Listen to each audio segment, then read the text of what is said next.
मैं टीके महंत जांजगीर चांपा के ग्राम कमरित का निवासी हूँ।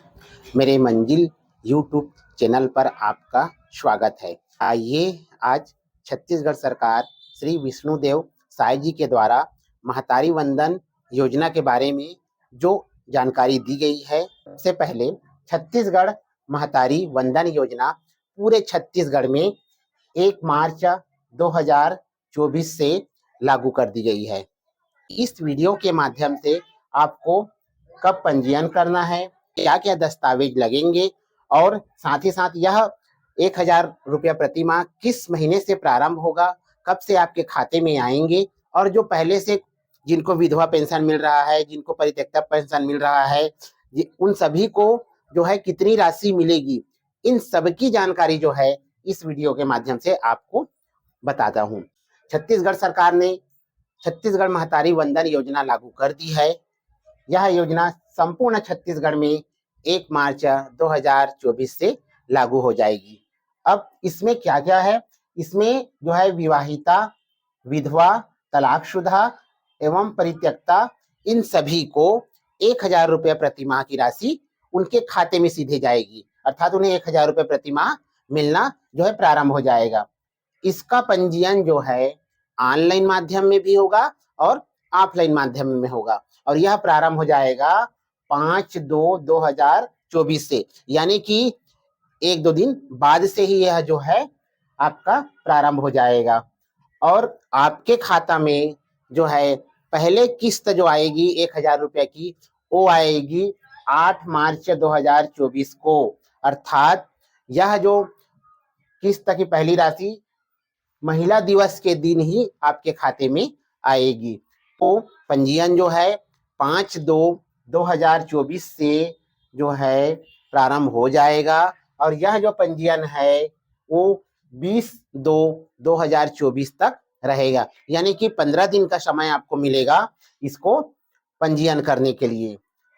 सबसे पहले अब यहाँ पर एक सवाल है कि यदि किसी को पहले से कोई पेंशन की राशि मिल रही है तो उसे इस योजना का लाभ मिलेगा या नहीं। उसको भी इस योजना का लाभ मिलेगा और लेकिन उसको 1,000 रुपये प्रति माह न मिलकर उसको उसकी अंतराल राशि मिलेगी। जैसे किसी को विधवा पेंशन 500 रुपये मिल रहा है तो उसे महतारी वंदन योजना के लिए भी पात्र माना जाएगा, लेकिन उन्हें अब उस राशि को घटाकर यानी कि 500 रुपये ही दिया जाएगा और 500 रुपये उसे विधवा पेंशन के रूप में मिलेगी। अर्थात कह सकते हैं कि 1,000 की राशि उनको मिलना तय ही है।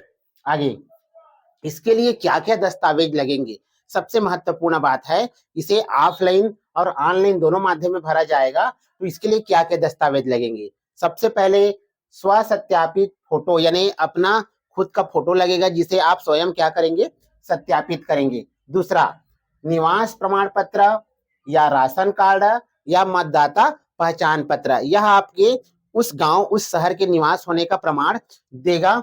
तीसरा है स्वघोषित शपथ पत्र, यानी कि आपका स्वयं का घोषित हुआ शपथ पत्र रहेगा कि आप अभी विवाहिता है या विधवा है या तलाकशुदा है या परित्यक्ता है। साथ ही साथ बैंक खाते का विवरण, आपका बैंक खाता का विवरण ध्यान रखिएगा। बैंक खाता आपके पूरा आधार से लिंक न होना चाहिए, साथ ही साथ उस बैंक खाते के पासबुक का फोटो कॉपी भी उसमें आपको संलग्न करना पड़ेगा। छठवां है जन्म प्रमाण पत्र। अब जन्म प्रमाण पत्र के लिए आपका 10वीं या 12वीं का जो है अंक सूची हो सकता है, ठीक है। इसके साथ साथ स्थानांतरण प्रमाण पत्र हो सकता है और जो लोग पढ़े नहीं है उसके लिए क्या होगा, उसके लिए आप जो है वोटर आईडी में जो जन्म लिखा हुआ है उसको भी मान्य किया जाएगा। साथ ही साथ ड्राइविंग लाइसेंस होगा तो उसको भी मान्य किया जाएगा और पैन कार्ड होगा तो उसको भी मान्य किया जाएगा। ध्यान रखिएगा इसमें एक पॉइंट है पैन कार्ड।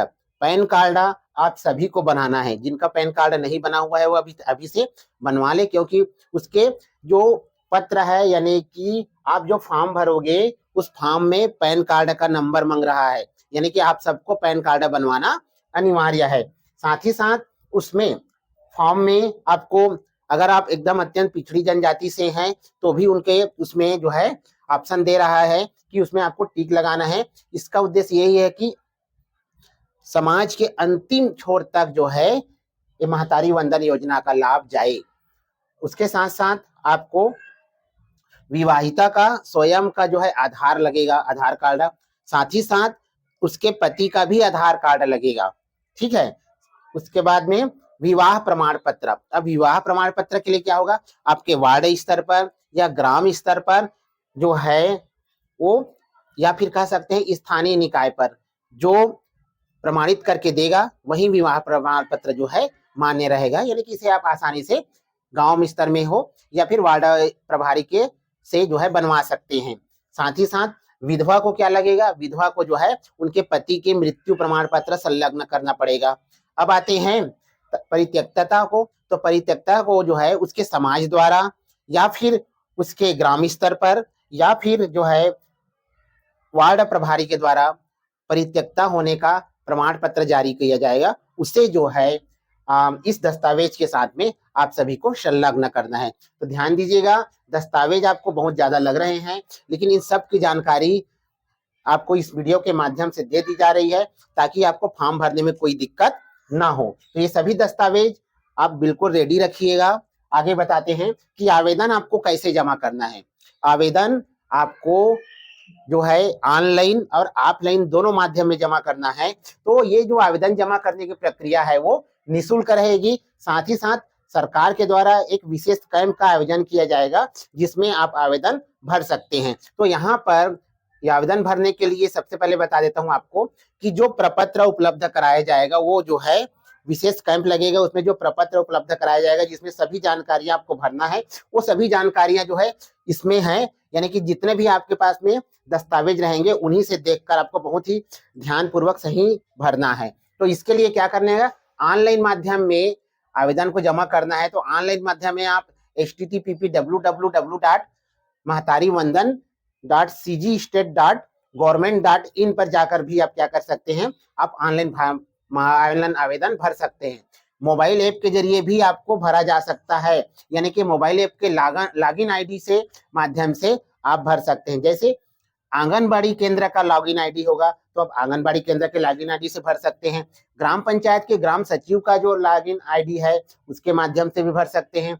बाल विकास परियोजना कार्यालय है वहां पर भी जो है लॉगिन आईडी से आप आवेदन कर सकते हैं। स्वयं का जो पोर्टल है उसके माध्यम से भी आप क्या कर सकते हैं, आवेदन जमा कर सकते हैं। नगर और शहर के लिए जो उनके वार्ड प्रभारी है उनके लॉगिन आईडी से भी आप जमा कर सकते हैं। इसमें सबसे बड़ी बात है कि इसमें आवेदन प्रपत्र को भी एक विशेष कैंप लगाकर जमा किया जाएगा।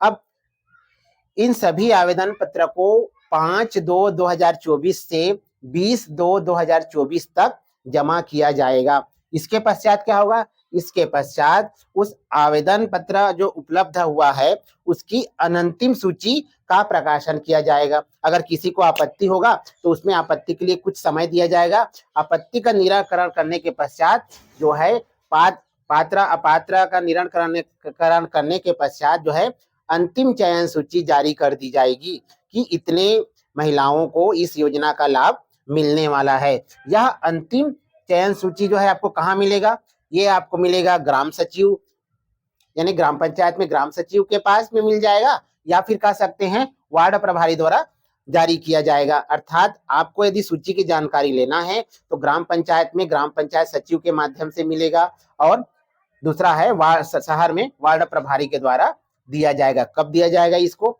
आपने तो फॉर्म भरा है 5 से लेकर 20 तक, ये जो दिया जाएगा 5/3/2024 को दिया जाएगा। यानी कि ठीक एक माह के बाद में, अर्थात आपने 5/2 को फॉर्म भरना चालू किया, 20 तक फॉर्म भरा, उसके बाद फिर उन्होंने अपनी चयन प्रक्रिया अपनाई, उसके पश्चात आपको फाइनल बता देगा 5/3/2024 को। और 8/3/2024 या दिवस के दिन जो है आपको आपके खाते में महतारी वंदन योजना की पहली किस्त आ जाएगी। इसमें पात्र और अपात्र के बारे में भी दिया गया है। तो आप जो है इसमें सभी लोग पात्र होंगे, जो सांसद होंगे, विधायक होंगे, नौकरी पेशा वाले लोग जो है इनकम टैक्स पटाते हैं, ये सभी लोग जो हैं इसके अपात्र होंगे। तो ध्यान से देखिएगा, मेरा ये जो है महतारी वंदन योजना पर ये मेरा तीसरा ही वीडियो है जिसमें मैंने जो है छत्तीसगढ़ सरकार द्वारा जो भी जानकारी उपलब्ध कराई गई है उनकी पल पल की जानकारी आपको दे रहा हूं। ये उसका फाइनल जानकारी है, इसके अनुसार ही आपको महतारी वंदन योजना का लाभ मिलेगा।